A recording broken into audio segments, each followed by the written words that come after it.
ನಮ್ಮ ಜೀವನದಲ್ಲಿ ನಮ್ಮ ಆಯುಷ್ಯನ 60 ಭಾಗದಷ್ಟು ಹಸ್ತಗಳನ್ನು ಸೇರಿಸಿ ಕೈಗಳನ್ನು ಮುಂದೆ ಚಾಚಬೇಕು. ಇಲ್ಲೂ ಸಹ ಉಸಿರನ್ನ ಹಿಡಿಯಬಾರದು. ನಾನು ಬ್ಯಾಲೆನ್ಸ್ ಮಾಡ್ತಾ ಇದ್ದೇನೆ ಅಂತ ಹೇಳಿ ಬ್ರೀತನ್ನ ಹೋಲ್ಡ್ ಮಾಡಿಬಿಟ್ಟಿರ್ತೀವಿ. ಹೀಗೀಗ ಆಡ್ತಾ ಇರೋದು, ಹೀಗೆ ಹೀಗೆ ಹೀಗೆ ಆಡ್ಕೊಂಡು ಆಡ್ಕೊಂಡು ಅಭ್ಯಾಸ ಮಾಡೋದು.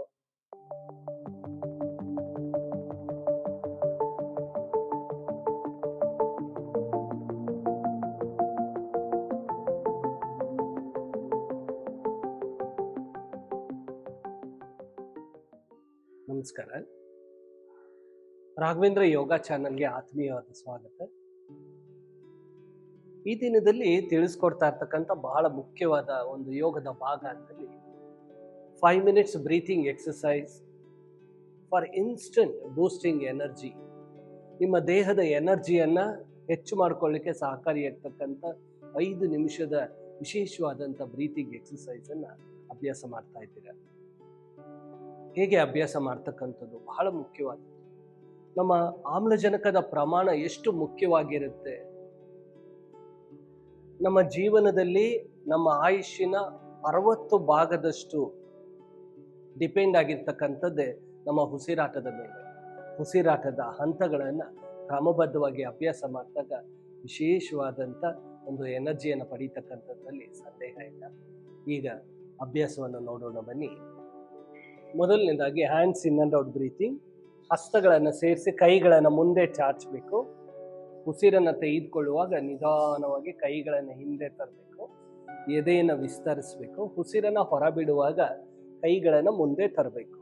ಹಸ್ತಗಳನ್ನು ಸೇರಿಸಬೇಕು. ಇದು 1 ಸಲ ಆಗಿದೆ. ಹಾಗೆ 10 ಸಲ ಅಭ್ಯಾಸ ಮಾಡಬೇಕು. Inhale, take the hands back and expand the chest. Then exhale, take the hands front and join the palms. ಉಸಿರನ್ನು ತೆಗೆದುಕೊಳ್ಳುವಾಗ ನಿಧಾನವಾಗಿ ಕೈಗಳನ್ನು ಹಿಂದೆ ತನ್ನಿ, ಎದೆಯನ್ನು ವಿಸ್ತರಿಸಿ. ಉಸಿರನ್ನು ಹೊರಬಿಡುವಾಗ ಕೈಗಳನ್ನು ಮುಂದೆ ತಂದು ಹಸ್ತಗಳನ್ನು ಸೇರಿಸಬೇಕು. Inhale, exhale. ಅಭ್ಯಾಸ ಮಾಡುವಾಗ 2 ಎಚ್ಚರಿಕೆಗಳನ್ನು ಗಮನದಲ್ಲಿ ಇಟ್ಕೋಬೇಕು. ಒಂದು, ಉಸಿರನ್ನು ಎಲ್ಲೂ ಹಿಡಿಬಾರ್ದು. ಉಸಿರನ್ನು ತೆಗೆದುಕೊಳ್ತಾ ಸ್ಥಿತಿಗೆ ಹೋಗ್ತೀರಾ, ಮತ್ತೆ ಉಸಿರನ್ನು ಹೊರಗಡೆ ಬಿಡ್ತಾ ಸ್ಥಿತಿಗೆ ಬರ್ತೀರಾ. ಉಸಿರನ್ನು ತೆಗೆದುಕೊಂಡ ನಂತರ ಇಲ್ಲಿ ಬ್ರೀತನ್ನು ಹೋಲ್ಡ್ ಮಾಡೋದು, ಮತ್ತೆ ಉಸಿರನ್ನು ಹೊರಗಡೆ ಬಿಟ್ಟ ನಂತರ ಇಲ್ಲಿ ಉಸಿರನ್ನು ಹೋಲ್ಡ್ ಮಾಡ್ತಕ್ಕಂಥ ಅಭ್ಯಾಸಕ್ಕೆ ಹೋಗ್ಬಾರ್ದು. There is no kumbhaka here.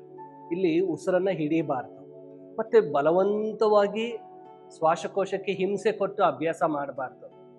ಇಲ್ಲಿ ಉದ್ದೇಶ ಇರ್ತಕ್ಕಂಥದ್ದು ಒಂದೇ, ಶ್ವಾಸಕೋಶದ ಸುಮಾರು 6 ಕೋಟಿ ಕೋಶಗಳನ್ನು ಆಕ್ಟಿವೇಟ್ ಮಾಡಬೇಕು. ನಮ್ಮ ಆಕ್ಸಿಜನ್ ಸಪ್ಲೈಯನ್ನು ಹೆಚ್ಚು ಮಾಡ್ಕೊಳ್ತಕ್ಕಂಥದ್ದು, ಶ್ವಾಸಕೋಶದ ತೊಂದರೆಗಳನ್ನು ದೂರ ಮಾಡ್ತಕ್ಕಂಥದ್ದು, ನಮ್ಮ ಎನರ್ಜಿಯನ್ನು ಸಂಪೂರ್ಣವಾಗಿ ಹೆಚ್ಚಿಸ್ಕೊಳ್ತಕ್ಕಂಥದ್ದು. ಎನರ್ಜಿ ಬೂಸ್ಟರ್ ಎಕ್ಸಸೈಸ್ ಇದು. ಕ್ರಮಬದ್ಧವಾಗಿ ಅಭ್ಯಾಸ ಮಾಡಿದಾಗ ವಿಶೇಷವಾದಂಥ ಬೆನಿಫಿಟ್ಸನ್ನು ಪಡಿಬೋದು. ಅದನ್ನು ತಪ್ಪಾಗಿ ಮಾಡಿದ್ರೆ ಸುಮ್ಮನೆ ಸಮಯ ವ್ಯರ್ಥ ಆಗುತ್ತೆ. ಸೈಡ್ ಎಫೆಕ್ಟ್ ಇರೋದಿಲ್ಲ, ಆದರೆ ಟೈಮ್ ವೇಸ್ಟ್ ಆಗುತ್ತೆ. ಹಾಗಾಗಿ ಎಚ್ಚರಿಕೆ ವಹಿಸಿ ನೋಡ್ಕೊಳ್ಬೇಕು. ಉಸಿರನ್ನು ತೆಗೆದುಕೊಳ್ಳುವಾಗ ನಿಧಾನವಾಗಿ ಕೈಗಳನ್ನು ಹಿಂದೆ ತಂದು ಎದೆಯನ್ನು ವಿಸ್ತರಿಸಬೇಕು. ಉಸಿರನ್ನು ಹೊರಬಿಡುವಾಗ ಕೈಗಳನ್ನು ಮುಂದೆ ತರಬೇಕು. ಇದು 1 ಸಲ. ಹಾಗೆ 10 ಸಲ ಅಭ್ಯಾಸ ಮಾಡಿ ಕೈಗಳನ್ನು ಕೆಳಭಾಗಕ್ಕೆ ತಂದು ವಿಶ್ರಾಂತಿಯನ್ನು ಕೊಡಬೇಕು. Leg stretch breathing part 2. ನೇರವಾಗಿ ನಿಂತ್ಕೊಳ್ಬೇಕು. ಉಸಿರನ್ನು ತೆಗೆದುಕೊಳ್ಳುವಾಗ ನಿಧಾನವಾಗಿ ಎಡಗಾಲನ್ನು ಈ ರೀತಿ 90 ಡಿಗ್ರಿಗೆ ತರಬೇಕು. ತೊಡೆ ಹಿಪ್ ಜಾಯಿಂಟ್ಗೆ ನೇರವಾಗಿ ಬರಬೇಕು. ಉಸಿರನ್ನು ಹೊರಬಿಡುವಾಗ ಕಾಲನ್ನು ಕೆಳಭಾಗಕ್ಕೆ ತರಬೇಕು. ಇದು 1 ಸಲ ಆಗಿದೆ. ಹಾಗೆ 10 ಸಲ ಅಭ್ಯಾಸ ಮಾಡಬೇಕು. ಎಡಗಾಲು ಒಮ್ಮೆ ಮತ್ತೆ ಬಲಗಾಲು 1 ಸಲ. ಈ 2 ಸೇರಿ 1 ಸಲ ಆಗುತ್ತೆ. ಹಾಗೆ 10 ಸಲ ಅಭ್ಯಾಸ ಮಾಡಬೇಕು. Inhale, exhale,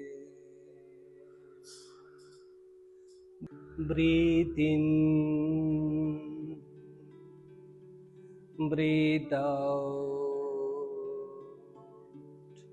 Inhale, exhale, inhale,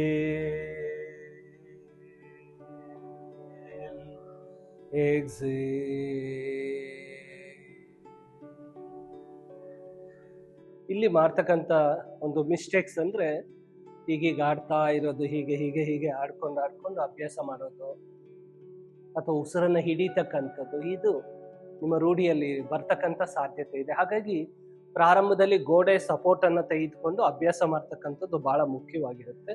ಇಲ್ಲೂ ಸಹ ಉಸಿರನ್ನ ಹಿಡಿಬಾರ್ದು. ನಾನು ಬ್ಯಾಲೆನ್ಸ್ ಮಾಡ್ತಾ ಇದ್ದೇನೆ ಅಂತ ಹೇಳಿ ಬ್ರೀತನ್ನ ಹೋಲ್ಡ್ ಮಾಡ್ಬಿಟ್ಟಿರ್ತೀರ. ಬ್ರೀತ್ ಹೋಲ್ಡ್ ಮಾಡೋಂಗಿಲ್ಲ, ಕುಂಭಕ ಇಲ್ಲ. ಎಡಗಾಲನ ಒಮ್ಮೆ ಅಭ್ಯಾಸ ಮಾಡಬೇಕು, ಮತ್ತೆ ಬಲಗಾಲನ ಒಮ್ಮೆ ಅಭ್ಯಾಸ ಮಾಡಬೇಕು. ಅದು 1 ಸಲ ಆಗುತ್ತೆ. ಹಾಗೆ 10 ಸಲ ಅಭ್ಯಾಸ ಮಾಡಬೇಕು. ಅಭ್ಯಾಸ ಮಾಡಿದ ನಂತರ ಸ್ವಲ್ಪ ವಿಶ್ರಾಂತಿಯನ್ನು ಕೊಡಬೇಕು. ಮುಂದಿನ ಸಂಚಿಕೆಯಲ್ಲಿ ವಿಶೇಷ ಯೋಗದ ಭಾಗದೊಂದಿಗೆ ಭೇಟಿಯಾಗೋಣ. ನಮಸ್ಕಾರ.